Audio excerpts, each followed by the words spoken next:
Hello everybody and welcome back to week 7 of the multi-battle conference. I am of course joined by Fiona, also known as Yoshi and Lugia. Fiona, please say hi. Hello.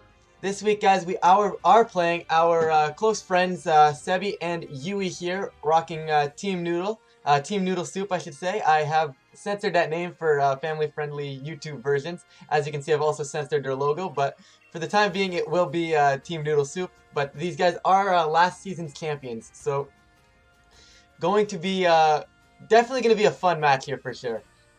Even though they don't have the best record of the season so far. Yeah, but I They've think had some unfortunate games. Yeah, they've had a lot of unfortunate games, and we've had some rough luck as well. But the thing is, we've come out on top even when we've had some rough luck. However, their rough luck has been seemingly hindering most of, game ending for sure. But teams flashing on the screen right now, and Fiona, what are you thinking? So the Gyarados side has the Dynamax, so it's either that's going to lead or Hatterene is going to lead. Yeah. The Mienshao was on the same side as Gyarados, which was important. I was just about to say that. I'm very happy to see that the Mienshao and the Gyarados were on the same side. That was something we were a bit concerned about in team building, but happy to see that they're on the same side here. And at this point, we're just kind of waiting for each other to lock in. Like, I know Fiona and I don't like actually locking in until a little later, just because if you lock in immediately, I don't know. I don't know why. Why do we do that? Because it gives away a game plan like we're confident to go. We want to make the people think. Fair enough. But they've locked in. We might as well lock in right now. Should be soon anyways. And it's also good to discuss game plans before actually prematurely locking in, because we may change our game plans depending on team preview. Yeah. 100% agree with that. But here we go, guys. Like I said, sure to be a good game. These guys won last season, and we won the 2 seasons prior. So a lot of, I guess, multi-battle powerhouses, you could call us, if you want to use those terms.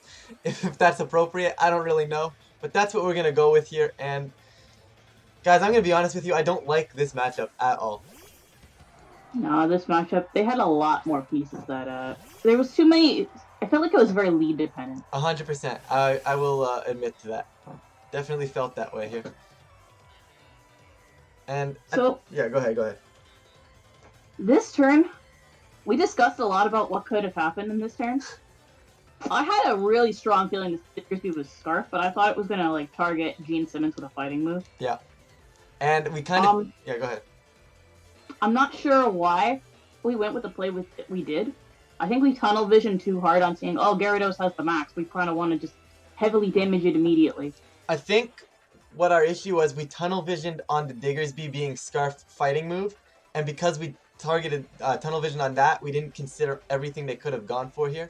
But basically, we're going to make what we thought at this point was a safe play, get massive chip damage onto the Gyarados with a Thunderbolt here from the Raichu, and Gene Simmons, we're actually going to obstruct so we don't get hit by the potential Scarf fighting move from the Diggersby here. I actually don't know. I was more worried about the fact that like we should have just faked out and stopped the fighting move regardless, because then it wouldn't have forced me to protect, because I'm not in danger of Gyarados. Yeah, Gyarados can't knock you out. You have decent bulk, so like that would have made so much more sense. With the fake out knockoff into Diggersby would have made 20 times more sense. But I'm pretty sure that would have KO'd it or like done like 80% to it. Yeah, but the point is once you get the knockoff off, you're actually faster. So than a Scarf Diggersby would be. So anyways, we are going to see the Bulldoze come out from this Diggersby right now, and Raichu's not going to appreciate that at all. Thank you very much for the focus sash right there, Raichu. You really did a great job here. But unfortunately, that Bulldoze does lower our speed, as Gyarados gets a free Max Geyser off now into this Raichu as well. So not only does Raichu go down, we don't even get damage off with the Obstagoon, which is super unfortunate. That crit definitely mattered, guys. That crit 100% mattered. Game-ending crit. That's a game-ending crit right there. I don't know how we bounced back from that. No, that was the game-ending crit. Yeah, yeah. But all jokes aside, they're gonna get the Moxie boost right now, and they're actually gonna be Life Orb, which is good information to have. Not seeing any sort of potential Assault Vest or any sort of berry. Not that the berry matters at this point, like a Lumberry or anything would matter, but it's good to know they are Life Orb moving forward. I'm honestly shocked they just left Gene Simmons alone. Yeah. Like, that kind of made no sense. They just gave us a boost if I just attack. Yeah, what's crazy is they were just willing to bulldoze and give you a +2. Yeah. They're just like, Which here. I don't really get, No, but we made the wrong play anyway, so yeah, unfortunately that worked for them. it's one of those things where, because I think we've played each other so many times over the course of the last 3 years, it's what can we do at this point that's going to catch someone else off guard, you know?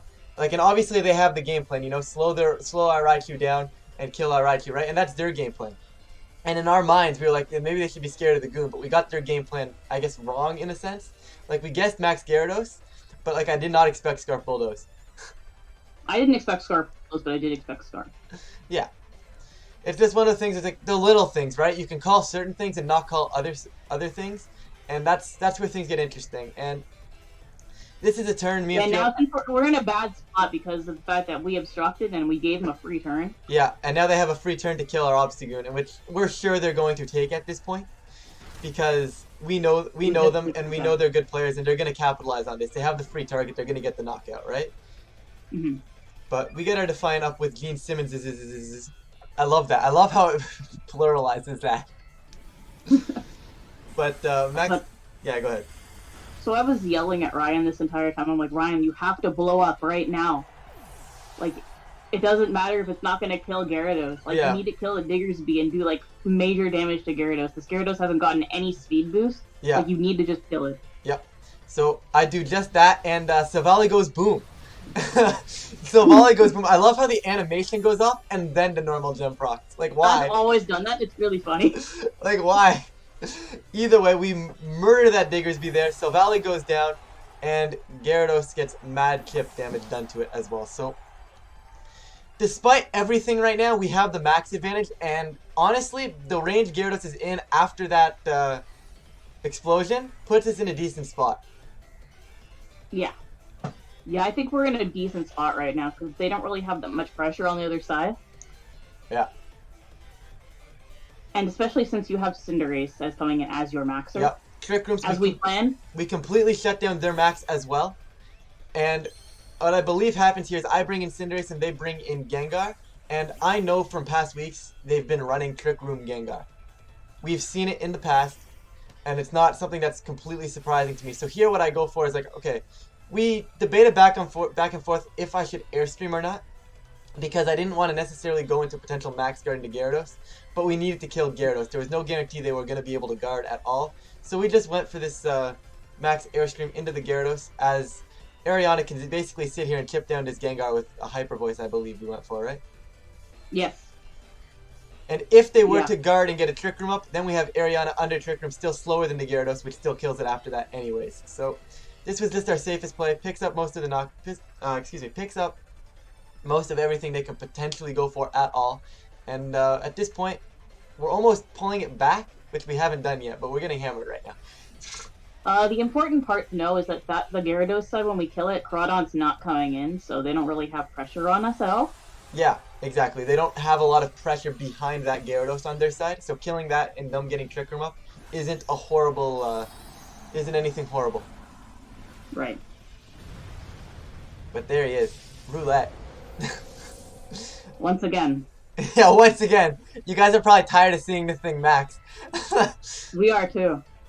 Like, it's one of the things, like, we don't always want to max it every single week. Like, a few weeks ago, we tried to max Prim, and we never ended up getting it off. We ended up maxing the Cinderace anyways, but...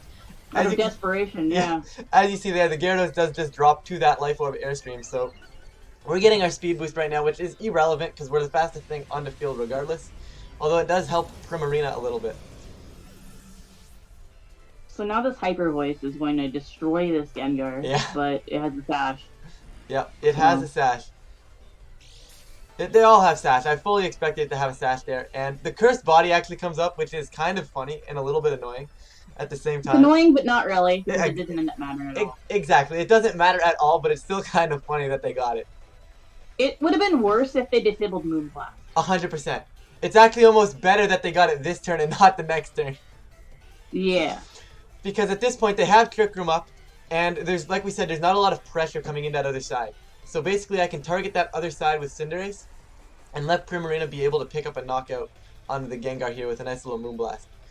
And as we do see the Hatterene come in, which is very, very good for us because we do have Steel Spike on this Cinderace. So slowly but Yeah, we surely, prepared just for this. yeah, this is literally why we have it. And I think that's why they left the Hatterene in the back, is expecting me to be leading Cinderace and just having max Steel Spike, right? Like, Yeah. what I am actually surprised about is that they were Moxie Gyarados, not Intimidate. I think what they were going for the fact that we would lead Cinderace into them and they would bulldoze our Cinderace Yes, to be faster and then wipe us out with the geyser. That was what their game plan was. that's a good point. And I think that covered all their options. So that was definitely a really good game plan on their end for sure. Yeah, that's pretty cool. But like Pretty that, silly though that we didn't click fake out turn 1. I don't know why we yeah, didn't do that. I know. We were just like, we don't need, who needs fake out? Who needs that? But like I said, at this point, we're Steel Spiking into Hatterene and just Moonblasting Gengar. The question is, are they going to be min speed Gengar right now?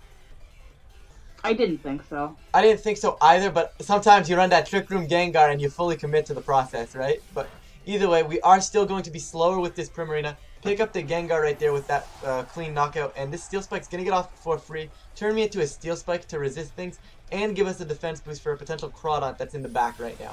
Which, I think this is a win-win-win if you ask me, for our turn right here. Yeah. And since our both of our things have the defense boost, Yep.